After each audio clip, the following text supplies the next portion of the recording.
sprayer. So you're joining me kind of about a third of the way through putting together this Hella Lockheed Tristar L1011 with some amazing box art there showing you the actual plane and the Hella badge. Yes, the French company. It's 1:125 scale, so it's a bit of an unusual scale, which makes it quite big for an airliner. So it's interesting in that respect. Yeah, so as I say, I'm about a third of the way through doing this, so it's kind of got to this stage here with the fuselage, because I had some pretty dire problems with the plane to start with. For one thing, using grey primer was a big mistake, because if you put white onto grey primer, and if you put the bright red onto grey primer, it comes up kind of dull. Especially the red came up very dull, so I had to go over the grey primer with white and then do the red again, so it came up nice and bright like a postbox red. And then the white I had problems with because of the seam. You know, when you put together a fuselage, especially with an airliner, you can get a terrible seam down the centre. So I put that together, I sanded it down, but when it came to spraying it, I sprayed it with the white, and it just didn't work. I mean, I had to put so much white down over the grey to stop the dullness of the grey coming through, that it tended to run quite a bit, so I ended up with an absolute gooey mess. So I thought that was the end. I thought, oh god, I've done this absolutely crap, so I'll have to chuck it out. But I didn't chuck it out, I salvaged it. I sanded it down with some normal sandpaper, you know, coarse grained sandpaper, sanded down the seam, and then after that used some 5,000, 6,000 grit fine paper and rubbed it down, and then coated it in the end with a brush. So I coated the gloss paint with a brush, the Tamiya gloss, which came up quite nice. Managed to get all the runs out of it, so you got a nice, almost perfect, seamless fuselage, which is quite nice. I still haven't finished the nose part here because there's still a few little bumps and things to go over. But yeah, and then you've got the dark blue wasn't a problem over the grey primer because it's a dark blue, and that was fine. So that's how far we've got with it. Still a few little bits to do on the fuselage before we can go ahead and match it up with the other parts. But I'm taking my time with this, as I usually do. So that's the summary of it. So yeah, so we're just I'm just on the point now of painting the wings and trying to get a nice silvery chrome effect. So I've masked up all the wings so that the masked up parts are where the paint would be grey, like you have a grey in between the aluminium colours. But I found a method online about making, you know, really good aluminium effect, which is kind of shiny, you know, as the professionals do, because I'm just a minor hobbyist, so it doesn't really, it's not some big part of my life to do this. It's just fills in the time, you know, while you're at home. Yeah, so I found a method whereby you put on the grey primer, as I already have done, then you put on a coat of gloss black and you sand that down with 6,000 grit, 5,000 grit paper, sand that down with the wet paper, and then once you've done that and it's dry, you apply the polished aluminium paint, or whatever aluminium paint you're using, or silver, and then it'll come up a lot shinier than what it normally would.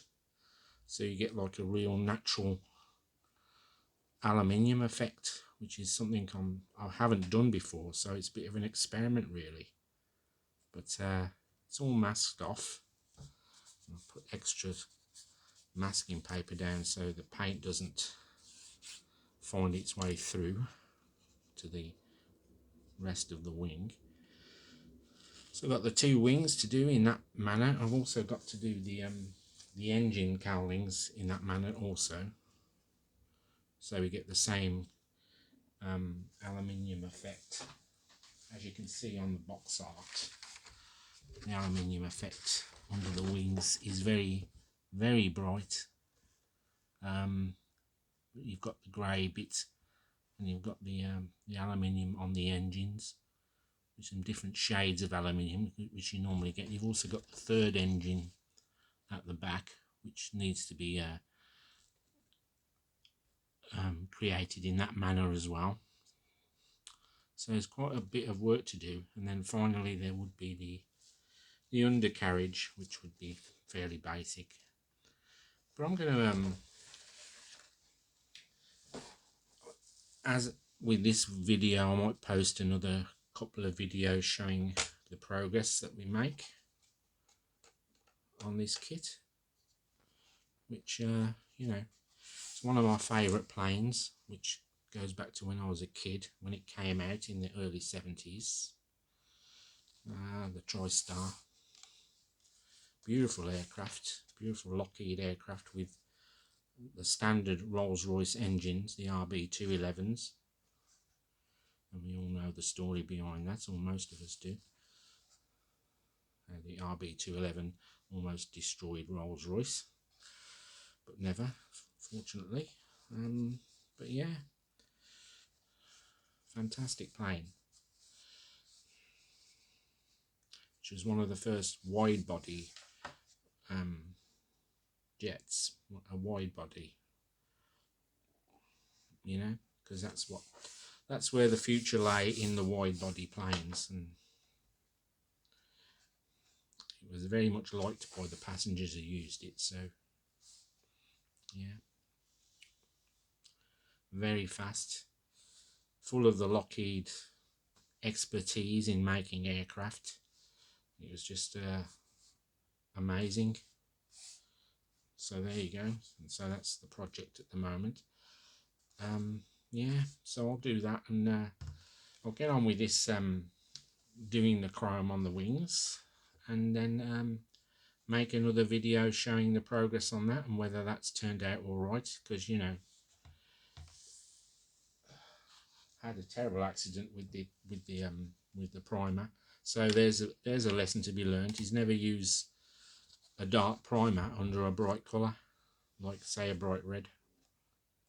That is going to have an adverse effect. And obviously, I mean, I never thought of that myself at the time. I just thought, people are saying, you know, use the grey primer, so I used the grey primer like an idiot without thinking about it. And but found out that you've got the choice of white primer as well if you want to use a white primer. And recently I found out also that if you're painting something bright yellow, you can get a pink primer. So if you put a pink primer under a yellow colour, it actually enhances the yellow. So there's obviously a lot of different methods of priming, but I don't use an airbrush, so I use spray cans, the Tamiya spray cans, and brush work. I've done some quite good things with brush work, because I've had some things come out where the actual finished job was as good as an airbrush with the right paints and the right brushes, and I enjoy brushing. Airbrush is fine, but I never got into the airbrush method of painting. That is, you know, when you have an airbrush with the with the compressor and you're filling up the little tub thing with paint. It seemed a lot of fuss to me, just to make, making kits. It's just a bit of fun. Yeah. I mean, I've got an example here of a kit I built, which I painted by hand, and it came out pretty well, I think. So you can see that there. That's the old Revell Land Rover. So that's all painted by hand, not airbrush, because I just couldn't be bothered with it, airbrushing. And yeah, you can still get a nice, good, solid effect. Kind of level and flat and smooth. And that was with a nice, really good paintbrush, though, mind you, expensive paintbrush. But yeah, so there. But everyone's got their own method, you see. That's what I've discovered. And you can pick up things from other people, but you can also pick up their how can you say, their bad habits. If they have bad habits, you can pick up a bad habit, and I nearly did that myself. So I'm sticking to my own methods here, even though I'm going to be using some advice about painting aluminium. I'm just sticking to my own method because I think it's the best way, and everyone has their own way of doing it, and it's it's what you enjoy and the satisfaction you get out of it. I get a lot of satisfaction out of doing a good job and getting things to look real. But I also have this other thing where I have an impressionist approach to painting kits. Like, if it looks good enough from a distance, that's enough, Yeah, got a little engine in here as well. Maybe you can see, I don't know. But yeah, and I tend to paint the parts, the smaller parts, before I actually put them on. So I do a lot of pre-painting, which I've always found is fine, rather than putting everything together and just painting it afterwards. I find that very messy. I found it very messy, or it would be very messy if I did it. So yeah, there's lots of things you can do and lots of things to discover, and it's a lot of fun. So I recently used a Tamiya Weathermaster Weathermaster pad to do a bit of the weathering on this. It's not brilliant, but I wanted to get it kind of sandy and dusty, like it's been through the desert or something, a bit bleached. But yeah.